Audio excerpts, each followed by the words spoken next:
Good morning everyone and welcome back to a new update from the 787 project right here out of Microsoft Flight Simulator 787 cockpit heading towards Tibet.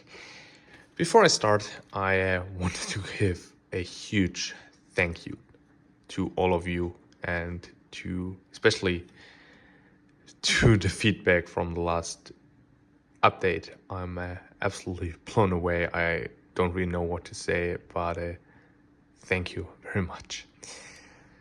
Now, I wanted this update to be a little bit bigger, but I was slowed down by a certain thing, and that certain thing I'm going to introduce to you later. But let's take a look what I did in the last couple of months. Did I just say months? It was weeks. So first of all, as you can see, the dual concentric potentiometers are already in place for the overhead panel. I miss the knobs. That is due to my perpetrator. But everything else right now, they are already interfaced as good as it can be. The flat and the contrast knobs, so the inner ones, they do not work in the simulator, so there is not much I can do there. But everything else works. They are interfaced quite nicely, and yeah, it was a little bit hard because I actually had to drill in the acrylic 3 times in order to mount the mechanism for the concentric, but I managed to make it work. But yeah, that was definitely something else. Now some little bit boring stuff. The air data units, or not units, but the air data panels that I ordered and showed last time. I really thought I could make them work in about 1 week or so. Now I have about 1 month that has passed and they still are not finished. So the first issue actually arises with the limiter. So if you take a look here at this middle piece, you have these 2 cutouts where there is a piece going around the shafts of the rotary switches, and this is the piece, and then they hit here and limit the movement of the switch. Now the center hole of this piece does not match the center of a rotary switch, and while trying to make them fit, drilling, cutting away, all 4 that I have snapped. So I'm going to have to build new ones or print new ones. Thank you, Mr. Perpetrator, again. Another issue that I have is, according to spec panels, these need 12 position rotary switches. And you can see, whoop, that was one too far. Yeah, these are just 8 position rotary switches and they fit perfectly. So I now have 4 12 position rotary switches which do not fit these. I still had these 2 lying around. I do not have other 8 position rotary switches. So this is another thing. Well, I now have to get my guy here working again and then order some new switches, and then hopefully in the next couple of weeks I'm able to finally finish these. Now to some really nice looking panels, the heater panels for the captain and the first officer. They are almost done. Okay, the captain's side, it is done, it is all wired up. I just decided to also switch up the way I wire, so you can see all the wires coming here are going into this one dew point housing, and so I can just plug it in and it's ready to go, other than what I had before. So to show you, that is a switch from the overhead panel. That was the display switch with some hairs on it. Perfect. So this is the display brightness contrast knob, which was now replaced, and you can see there are 3 dew points going out here. So we have the blue one, which is an input cable going to the Arduino. And you then have a white one, which is the 5 volt, and a black one for ground, going into a pin board on the back side of the overhead panel. And from there they get distributed. This is actually quite nice if you want to change some stuff. On the overhead panel I used, I had to change these two, so that was quite convenient. These two were changed as well before, so that was also quite convenient. But now with everything finished, I think having just one plug going in, it is a lot nicer than whatever this mess is. The first officer side I just finished this morning to mount everything. So maybe later today I'm going to grab some cables, my soldering iron, and also finish this guy up. One thing, by the way, I want to mention as well, I don't want to get any comments about it. I buy these panels. They are on the market to buy. So I'm not responsible if someone typed a B instead of an N. The PBL light, I can just chuckle about it, but I can live with that. Just want to mention that. Hey, so my throttle quadrant, I redid the housing. This is now the second prototype.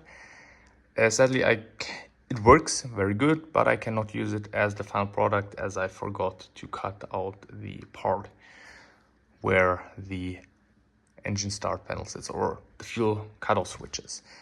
Everything else, this gear was changed slightly. These two gear remained almost the same, and it works absolutely flawlessly, honestly. Of course, there is not a handle attached right now, so it scruffs around a little bit, but it's okay. And with this prototype finished, I decided to print the flap housing with a transparent in order to make a sticker sheet with the flap detents on here. And in real life, it does not look that bad like it looks right now here on camera, honestly. The issue with this part here, if you can look up here, you can see that this one is flat and then this one is a little bit tilted. Now, when I got this piece to make this video, I realized that there, maybe you can just see it still, was a huge dent in here. I don't know how that happened, so what I just did before making this video is using a hairdryer, warm this whole part up and press down here on the middle to make it somewhat flat again. You can see it worked for certain parts. The other part is this, again, for engine number 2. Like this part here, this time with the cutout snapped up here. So for the final design, when I'm reprinting it, I'm going to extend this line all the way out here. So this is this whole piece here. Yeah, but other than that, these are exactly the same, just with this cutout added here. So, before we come to the highlight of this video, the perpetrator of everything, my 3D printer, while printing parts for the flap handle to make the flap housing. The print head, while printing, moved forward, pressed away the PII plate, and did a very nice cut here in this lower plate. I'm currently waiting for a replacement for that. Apparently it arrives today. So yeah, let's see, get that repaired, and then I'm first of all off printing some knobs to finally get this enormous guy away from here. So, but now to the highlight in my opinion. So now for a little bit of a highlight. The MCP right now in front of me. I started building it last time when I realized there's not much I can do, but since then quite a bit has happened. So I continued better, by building this whole thing again from the ground up, because there's quite a lot of things you have to do in steps before, steps after that. So I almost had to completely strip that thing down again. But most stuff right now works. You can see in here, these would normally be IDC connectors. I went to go with DuPont. The reason being simply I have a tool to make DuPont cables. I would need another tool to make IDC cables, and just to make a handful of IDC cables, and then later on to make cables that translate from IDC to DuPont, especially because you use ribbon cables for IDC. That would be a little bit harder, so I decided to go with just standard DuPont. Takes a lot more time, but I also now know which cable it goes where, and I do not need to play guess. Input all work, output, the LEDs for every single button works. The 7-segment displays, I am currently waiting for a controller for 7-segment displays to connect it to the Arduino, and then I will have those working as well. Autopilot disengage, I need to do some work there because that piece is not included in this whole panel set that you can buy from Hispa panels, and so I will most likely use a old switch from my overhead panel that I do not use, print like a box shape or something, and then connect it back here so that I have the autopilot disconnect or disengage. A little bit of a problem are the switches here, flight director, auto thrust. Now I already explained for the wipers, the simulator uses one variable. It is a little bit different with these switches. So the simulator actually uses different variables for each switch, but each variable sets the same output. So if I turn this one on, it is just toggling a flight director, even though the variable is flight director 1. So if I now toggle flight director 2, the flight directors in the sim are basically off again, because if you toggle something twice, it's again off. Same with here, on, off, on, off. So I basically currently use a workaround where I just disable the second switch. So I am doing that, flight directors on, and does nothing. And same over here. But yeah, again, 3D printer not working, so no switches here. This is a piece of acrylic, so not 3D printed. So that is not really anything. Yeah, so that's the update on the autopilot or the MCP. Still no PCBs for the EFIS panel.